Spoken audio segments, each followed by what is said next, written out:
घरको सामान लगाइदिनु किन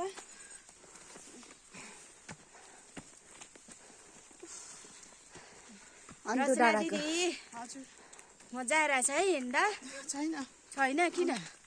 मुटु फुट्ला हामीलाई त मजा आइरहेछ यस्तो रचना दिदीको हालत हेर्नु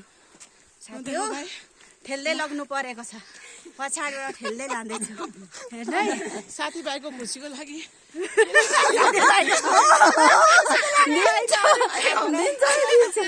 बलिदान गरेको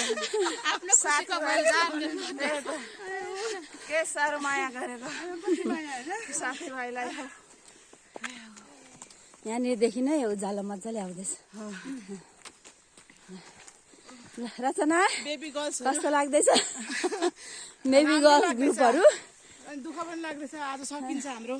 अबिता कहाँ हरायो अबिता क्याच भइरहेको छैन त यहाँ अब गए अगाडि बत्ती छैन कि